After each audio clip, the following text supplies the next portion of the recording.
Hey, everybody. Welcome to the Small Scale Life Podcast, Small Scale Life YouTube channel. It is your lovely host, Tom. Tommy Cakes is here, and it's a nice, cold, frigid Thursday. It is the 23rd of January, 2025, and coming at you, talk a little bit about the 24-hour fast that I just got done, and also just about some other things that I've been working on here behind the scenes, trying to get some new things in place, some more fun little projects. Very excited about, and some things that we say a lot here: learn, do, grow, be a little better every day. And part of that growing process, learning and then doing, and then the growing, is complete and utter failure. Yes, indeed. So we're going to talk about that a little bit as well. But let's talk with, a couple other things. Join Adam and I at Ant Live here on the Small Scale Life Podcast every 7:30 on Mondays. We will be back with another great topic. This Thursday show is kind of impromptu, threw it up there at the end. Just want to talk about this 24-hour fast and some of these other things.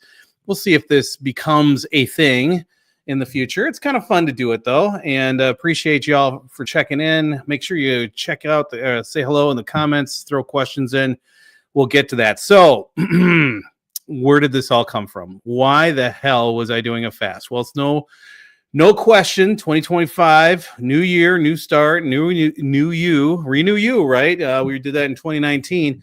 Did Whole30 last year, and this year trying some other things, but the goal is to get going, get my butt moving on this weight loss journey, this wellness journey, not just weight loss, but it's wellness, overall wellness, and try some new things. And one of those things is lose a little extra of this, right? So decided, so where did the fast come from? Well, let's take you back.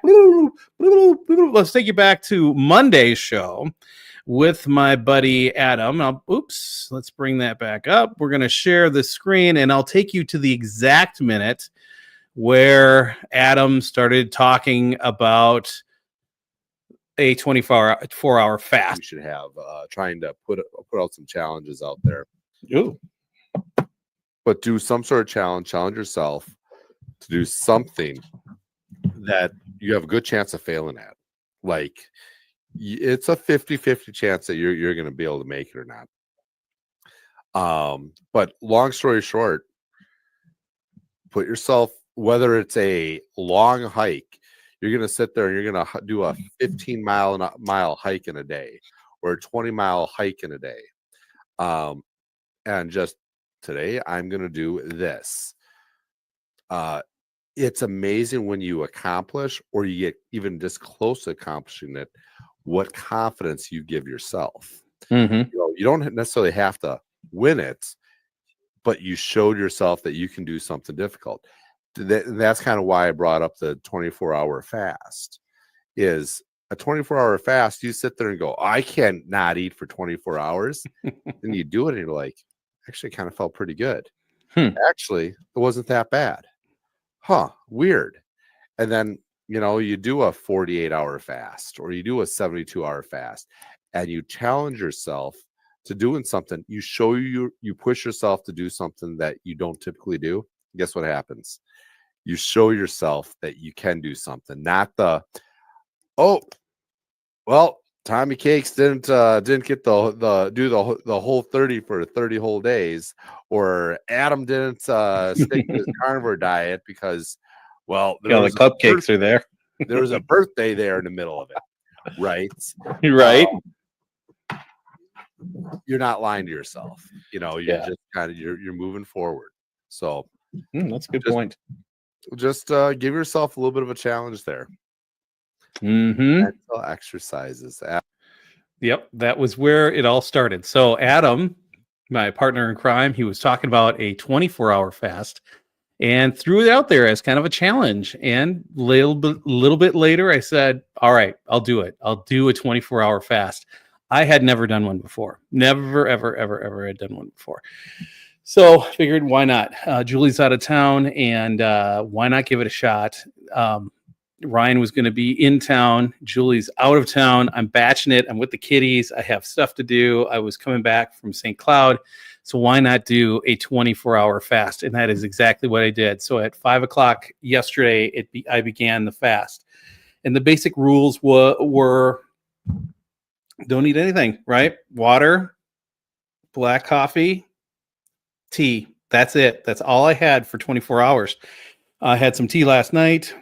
I was working on a project. I'll show you what the results of that were. And then this morning, I did it. I did it and did not have. Yes, you. I see you over there. Look at this guy, cat man. Yes, I am a cat man. Meow.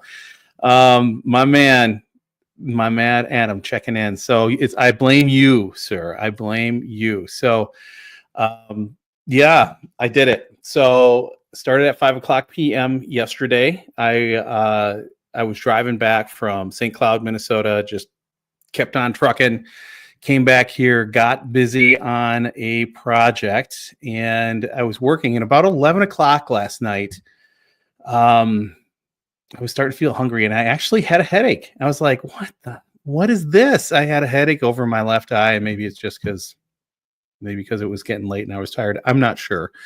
But I was working on the mold project, and I'll show you the results of that in a minute.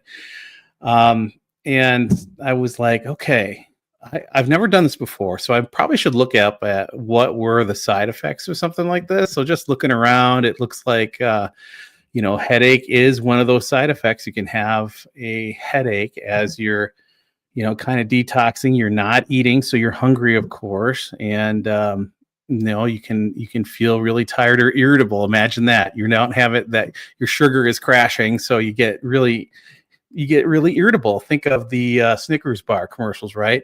You're hangry. So, but I kept going because I knew I had this project to do. I knew my time as a batch was getting short. So I got to get these projects done before Jules comes home and has her list of things. So, yeah, that was last night. I went to bed probably around, about midnight, and my brain just wouldn't shut off. It was going because I was thinking about these projects and stuff. And so I finally fell asleep around after 1. And then I started the day, woke up at 7 a.m.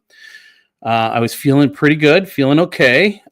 It was a busy day. We have a lot of stuff going on with the new administration coming in, a lot of meetings. I pretty much was on the phone from 9:30 until 5:30 or so. I mean, on the phone or conference calls and all the different stuff.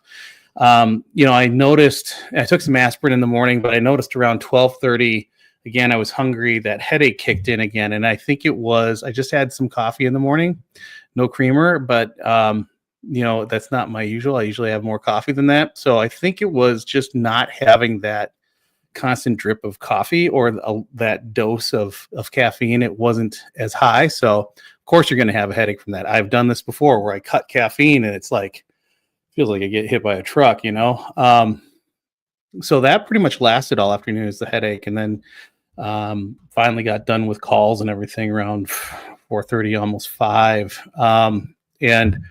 I don't remember when I lost the headache. I didn't track that. That's one thing. So sometime between 12:30 and about 4:30, I did kind of kick the headache. And then I noticed I really wasn't paying attention to the hunger levels or anything after, I don't know, 1 or 2. But then around 4:30, 4:45 is like, oh, I'm almost done. Sweet. I'm almost done, And I was starting to look forward to food, especially about 4:30. I don't know. I think I was talking to my coworker who's a foodie, and she was talking about a couple places down in central Wisconsin, some really interesting sounding restaurants. And I think I was starting to get hungry. Plus, Julie had sent this picture of the lobster that her aunt had down in Punta Cana, and it was just like, this is a fabulous dinner. But I'm starting to get hungry, looking forward to food, and the fast actually ended at 5 p.m. I waited till about 5:15. I was just feeding the cats and doing stuff, and then I ate. So that was about it. I did notice around 6:30 though, I was kind of feeling like, ew, I'm not feeling so hot. I don't know if it was just body starting to process that or not. And Adam, I don't know. Is that pretty normal, dude? I mean, you've done this before, where you kind of detox out, or you go through a fast and then you eat something and then you're kind of like, yuck. So that was my experience with it. Would I do it again? What did I eat? I had some nothing really heavy. I had some crackers and nuts to start. So that's what I had. So it wasn't really heavy because I figured coming out of that to not go heavy with something. So I don't know. Maybe it's just my body adjusting and whatnot. What do you think, dude? What did you eat, man? But drank plenty of water all day. I have my my big Stanley guy. So yeah, that's what I was having all day. So if you all have done fasts, throw it in the comments. I'll pop it up here. But I have noticed, in the past 2 weeks, my weight was just kind of like me, and then all of a sudden I'm on this downwards trend, which is fabulous. I am super excited about that. So, here we go. It can happen that you're just a bit over hungry. Well, I am Tommy Cakes. I do love my delicious, my drinky drinks and delicious. But it probably was all related to that. And I've noticed, too that certain foods and maybe just the crackers, it just didn't go with me. That's fine. I know that dairy is not super great for me right now, and I'm trying to stay away from breads and all that kind of stuff too. So probably shouldn't have had the crackers. But anyway, so that was the fast. Now there are some positive side effects to it. There's always the downside, but then there's the other sides too, right? It can improve your kind of reset your body and your digestion system. You can get some mental clarity. It'll help with your weight loss and your blood pressure and cholesterol. So reduce inflammation, which is good, and improve some other things. So I know a lot of folks who are doing intermittent fasting. They get good results, and that was my first shot at 24-hour fast. So I think it was positive. Look who's here. Look at that girl. Hey, baby. Welcome. Well, I'm glad you are tuning in. Look at you go. So I hope you're having a good time down in Punta Cana, and you don't want to come back yet. It is super cold. We're still very cold. Oh, they got 2 listeners down there. Look at that. So yes, we are very jealous of you, my dear. And you guys, I hope you are wrapping up your time down there. It is exceptional. And just to give everybody an idea of the fun in the sun that these great folks are having, there you go. She's enjoying the time. Lots of love. Oh, it's kind of a Batman. That's right. I was having the Batman problem the other night. So there you go, dear. So yeah, I think that I think overall it was pretty successful. I think it was a pretty good test, Adam. So that was a good challenge. Thank you for giving me that challenge. I think that was great. So just heart hands. Well, we called it Batman hands, right? Because it's like pathetically bad. I don't know. I need training on this. So it was a busy day. Lots of phone calls. There's a lot of confusion and panic. We'll see what happens as things unwind, and we'll talk about more of that when you get home, Jules. I'm not traveling, so that's good. We'll be doing a lot of cool things. Kind of bring you up to date on some of those cool things. So on the Tommy Cakes world, yes, this is a little fun project. So I've got these molds. You can kind of see that there. So it's going to be a suet cake, and this is my mold, right? What do I got? Oh, thanks, Adam. You are so special. So this is the mold that actually went through the molding process, and it's super cool, super easy how you do this. So this is like a little crafting thing. Yes, I'm crafting. Jules was as cold as it is. You should. It was like 0 today with minus, maybe got up to 5, and it was like minus 15. It's not 80 degrees. There's no pool that's open. Well, it's inside pools, but it is not beach time up here for sure. For sure. So, so this is my template, and this is about as big as maybe just a little different dimensions than standard suet cakes. that you can buy at the store, like at Menards or Walmart or Lowe's or wherever you're at, Home Depot, or Birds Unlimited. And so what my job is, what I'm trying to figure out, I would like to make a mold. So, yes. Okay. Now we're going to have this discussion. So was it going to be backwards on Tommy Cakes? I don't have my regular molds down here. So I have soap molds that look the same. So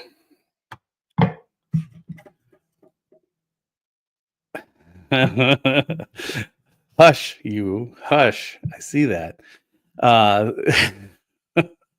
It is younger. That was probably from about 2013, 2014, maybe even 2010. That picture on your Gmail, Jewel.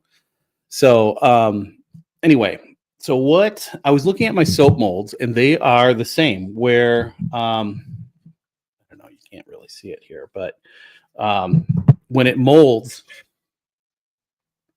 I think it'll be okay. Just the way the material goes in and the way the mold is, and this will actually show up on the bottom of the bar, just like this.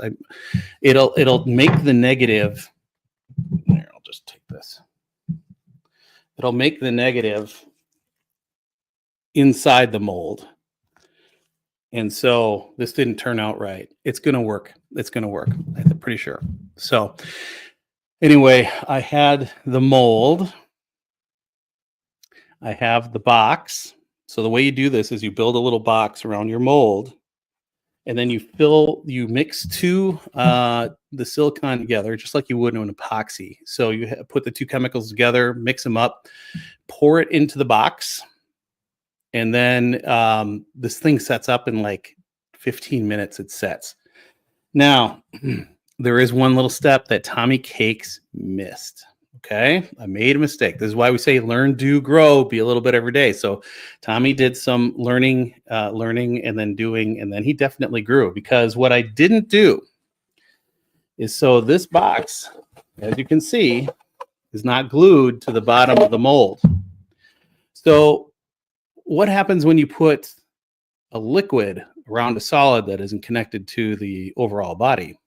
You start to have physics happen, right? So the liquid goes in, and then it starts to push that thing up. So whether it is a seashell or a Tommy Cakes mold, or I don't know, whatever it is, it's going to push that up. All that fluid is going to push it up into the surface. So that is what happened. It looked great. It was awesome.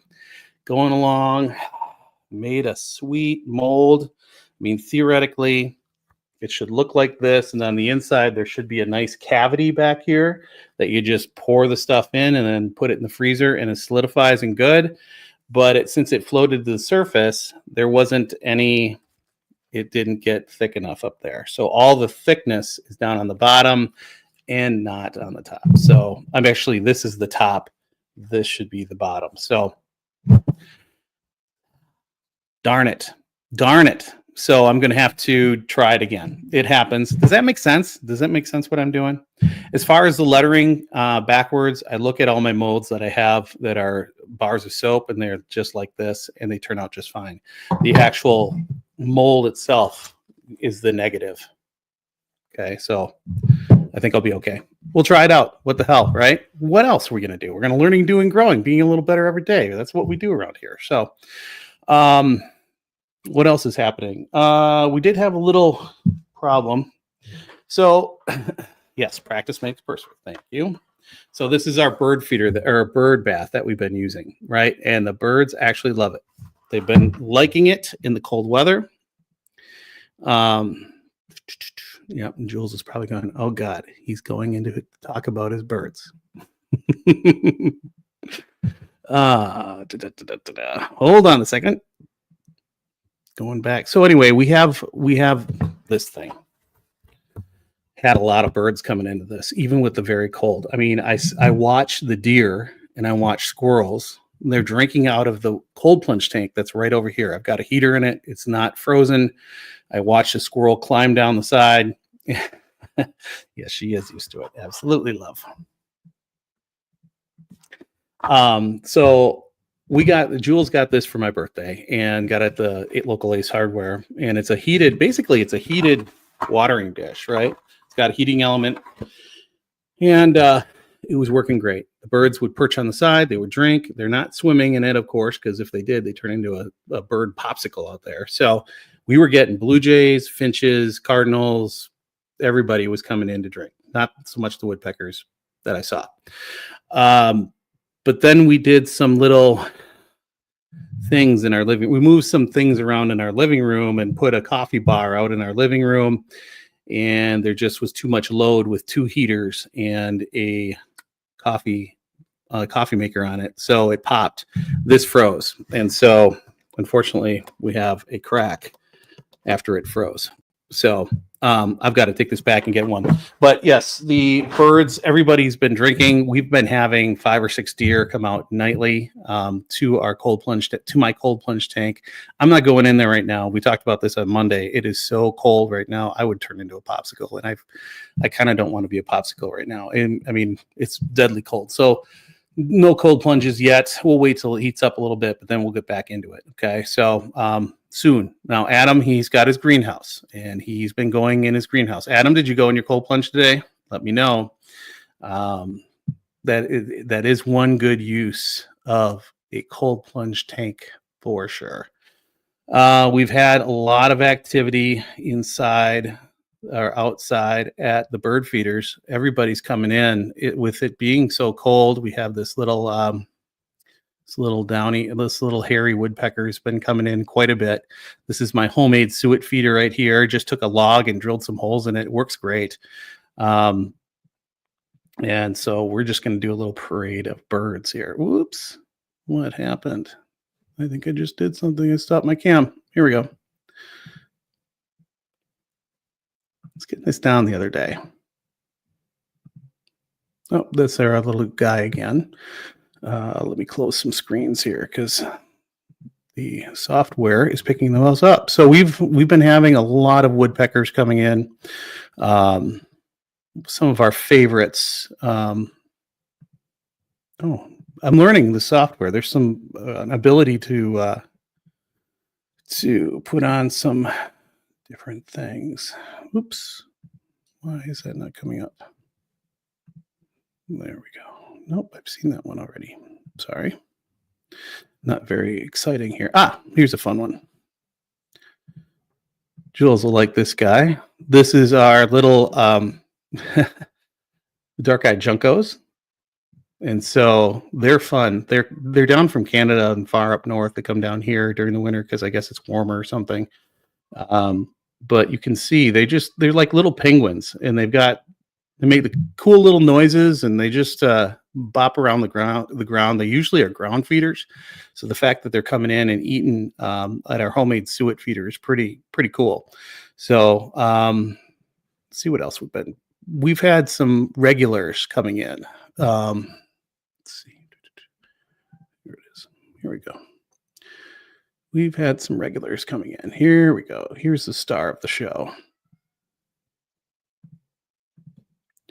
So this one, there we go. So this is a male pileated woodpecker. You can tell it's a male. It's got the red cheeks and the comb comes down a little bit. So it's very cool. We've had every day, every morning, these birds come in, and look at the claws on this thing. And they're big. They're like a prehistoric bird coming in. But it's been really fun. So hopefully you're seeing this next picture. Yeah, there we go. Which picture was I at? Okay. Oh, that picture. All right, hold on. I think I'm getting the gist of it now. Okay.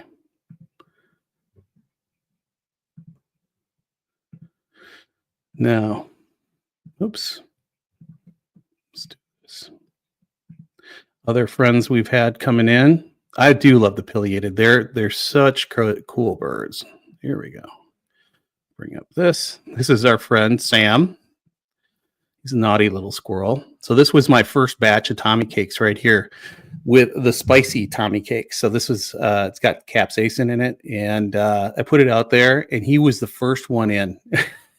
I mean, minutes after I had put this thing out there, he was checking this out. And later on, he tipped this over, broke the bowl. He was not happy that that it had other things in it. So, yeah, he's kind of a naughty little critter. So, this is the problem with having too many screens open. Let's try this. All right. So this picture, kind of an interesting one. It's a cardinal up on the big bird buffet, another bird coming in, just kind of a cool action shot. Our nut hatches are coming in. We usually have 2 or 3 or 4 coming in. And again, they like the suet. They love the seed. This is one of my favorites, the red-bellied woodpeckers. They are in all the time. Yep, good. I got the right one. So I got a ton of pictures of those. We have the house finches, also the dark-eyed juncos. They are ground feeders, but the finches get everywhere. They were really loving the bird bath as well. Here's the nuthatch upside down. They usually eat upside down, so it's not unusual to see them like that. It's just kind of a funny picture. Then they do that. So very cool little birds. There's our red-bellied woodpecker again, one of my favorites. They're always around. So usually the pileated will come in, and then the red-bellied woodpecker would come in. And here's where the bowl was functioning. So there's 4 little house sparrows coming in, or house finches coming in. They just loved it, and I gotta get another one out there. Same with blue jays. We have a cabal. We have about 4 to 6 of them, 6 of them out there. And especially when I put out seed with peanuts in it, they are all over it, and they'll hit the suet as well. Our cardinal friend Elvis, he comes in quite a bit. Now we picked up a second male cardinal, so that's fun. They're regulars. Here's Wanda. She's our female woodpecker. She doesn't have the red on her cheeks. So this was just yesterday. She was in cleaning up the suet, and she's been by twice today. She was right outside my office earlier today, telling me that, hey, dude, get your suet filled up. I am very hungry. So, and yep, you can tell she doesn't have the red cheekbone there. So very cool birds. We've seen doves return. We haven't seen those in a while, but I had 3 or 4 of them popping in this week. Of course, the lady, Priscilla, she is female cardinal. And then we have a hairy woodpecker upside down under here. That was the first I've seen him go upside down on the big bird buffet. There they are. And then the blue jays, of course, are cabal. And then our woodpeckers again. And even the cardinals will get up there. They're kind of more of a ground feeder, but they'll get up in there. So yeah, fun times. I mean, that's our backyard woody woodpecker. Yes, yes. Oh, here we go. So Jules is out. See you, my dear. Have a good evening. We'll see you on Saturday. Mr. Adam, his ice bath is 8 inches of ice from the cold spells. Yeah, I believe it, dude. I mean, if I didn't have that little tank heater in there, I'd be total ice too. So, yeah, I'm glad it works. And like I said, I am providing water to a whole herd of deer, which is kind of cool. But absolutely, Woody is the pileated woodpeckers are the woody woodpeckers of the group. So yeah, that's about it from my presentation. You guys have any questions? Anything popping? Anything you want to talk about? Any questions from the audience? I'd be happy to take those.